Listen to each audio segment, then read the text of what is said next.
Hey, welcome back. Glenn here. It's been a trying week here doing some research and finding some stuff that I didn't expect and uh, had to come up with a plan to overcome it. Um, I guess you're going to do that when you do a project like this on a vehicle that's this old and has a long history. Um, I got the frame outside and I finally had a good day weather-wise to go ahead and pull the drivetrain out of the frame and analyze what was there. I saw some things that were disturbing, and upon further inspection, it just got worse. So basically, the transmission, a 4L60E 1998 version, um, has the shorter bell housing, 298 millimeter input shaft. It is the second generation because it does have a detachable bell housing. The first version of this had an all one-piece case. Um, that is a rebuilt unit that I remember. I actually have documentation on it where the gentleman I bought this vehicle from, he had a breakdown and he had to get a transmission put in. So he did that, and it was kind of an emergency situation. He didn't know the area, and it turns out, they got him back on the road, but they took him for a ride. And I remember him telling the story about how they took this vehicle out on the beach on North Carolina coast, and there's certain areas that you can do that. You can drive out on the beach and do surf fishing and things like that. And but he got out there and got stuck almost immediately, and turned it into four-wheel drive. Tried to get out, couldn't get out. Wound up having to get towed out. Didn't think that much about it. The sand is pretty soft out there, so easy to do. But what I found is the culprit of why he got stuck. The transfer case, when they put the transfer case back in, they had cut wires on this connector that powers the motor that shifts the transfer case either into four-wheel drive or four-wheel low. It's an electric shift. And then it has the vacuum switch that once the transfer case is shifted, it will signal on vacuum to the front axle to lock. And right away I could tell the connector that goes on the vacuum switch was not installed properly. It was off one. There was one tube completely open. It just wasn't put on right. That, coupled with the cut power wires to the motor, you can push the button on the dash all day long to go to four-wheel drive and it won't do anything. It won't bring the transfer case into a lock mode, and it won't bring the front axle to lock. So that's why he got stuck. He got stuck when he paid for the transmission rebuild. This is not the original transmission. It is just a replacement exchange unit, and I knew that coming in. But what I had expected was that the transfer case was good and the front axle was good and all of that stuff was good because I had planned on using that and keeping the four-wheel drive. And I powered up some pinouts here to see if the motor would actually shift the transfer case into lock mode, and either I didn't hook it up right or something, but it's not working and it won't lock. So I was at a dilemma, and I did a lot of soul searching. I wanted to keep the four-wheel drive, but realistically, looking at what I'm going to do with this vehicle, this is going to be a street vehicle. It's going to be something I can just sport around and maybe do a burnout every now and then. Drive to the little local shows. I'm not going to be driving it in the snow and ice. I'm not going to have it off-road. I'm putting far too much work into this to beat it up.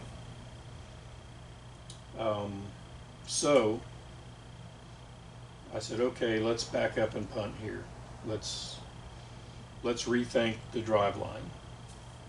We've got the LS motor, that's going in it definitely. I have invested in a used pull-out out of a 2005 GMC Denali Yukon, or the big one. And this was behind a 6-liter, which should make it a 4L65. Very similar to a 4L60E, but with some beefed up parts inside, some of the hard parts. I am going to do a full rebuild on that because I don't know the condition of it, and there's some things I can do to even make it stronger to where it will hold up behind this engine. Yeah, is it the ultimate strength? No, but it will work. It's got the 300 millimeter shaft, and I will be putting a mid stall converter in it. I think it's 1800 to 2200 stall.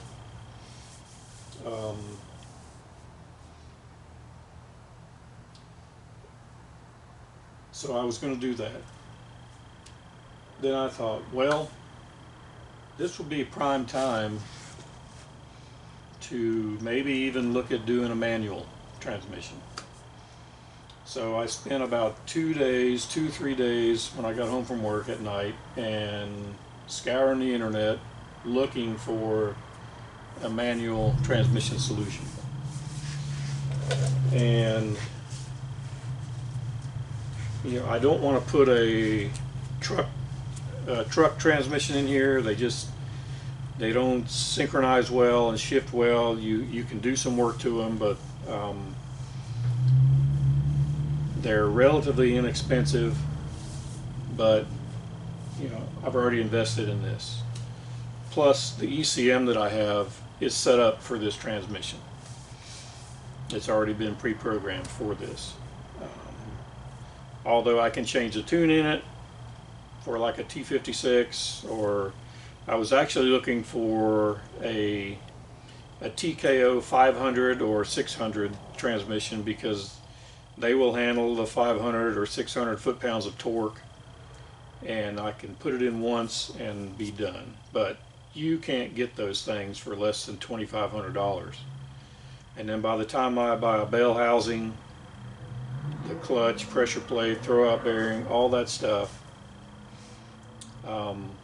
I'm into it for nearly $4,000, and I just don't want to stretch the budget like that. So I made a decision to stick with the automatic, but I'm going two-wheel drive. I'm going rear only.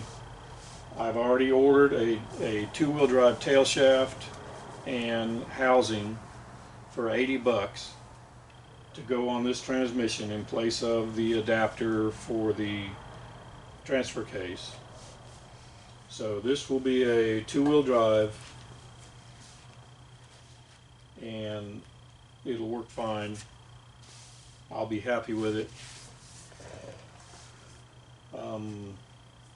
Actually, I'll transmit a little bit more power to the rear because I won't have to pull this around.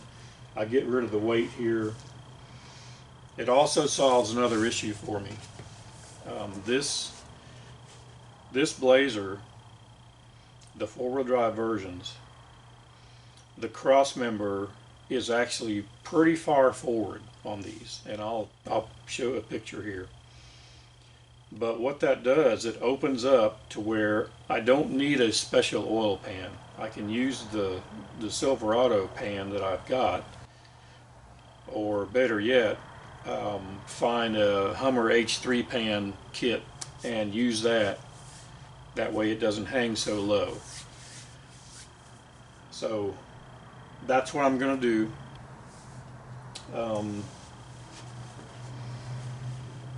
You know, it was a fork in the road that I came to, and I had to make a decision, do this or do this. And my best friend, his wisdom still rings in my ears. Don't create work for yourself. You've got enough to do with this project already. Don't create more work on the way. And he's right. And time and money. I would rather not spend an extra $3,000, $4,000 just to get a manual transmission in there. Well, there we have it. That's what I'm going to do, and we're going to move forward and make it work.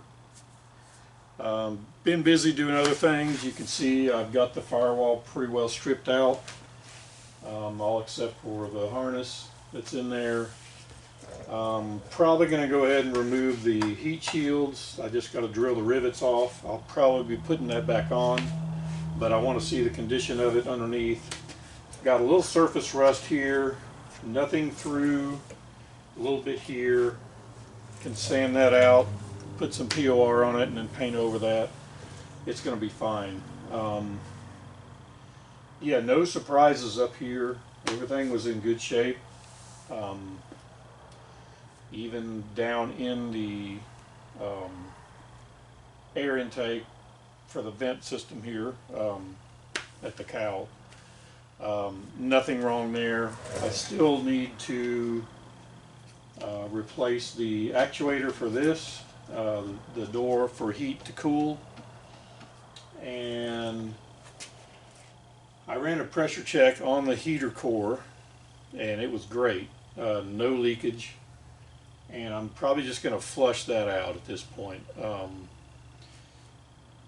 On further inspection, getting the dash out of this thing completely is a tremendous project, and as of right now I'm just not up for that. There's so much more to focus on here. But anyway, I want to give a good shout out to my cousin Christian and his wife Viola and their daughter Emma in Germany, and also my friend Roger in Germany and his wife Angelica. I hope y'all are doing okay, and hope to, when they allow travel again, hope to be back over there to visit. So anyway, try to have good days, and when you're faced with a fork in the road, you just got to analyze it and make a decision. Thanks a lot, and we'll see you soon.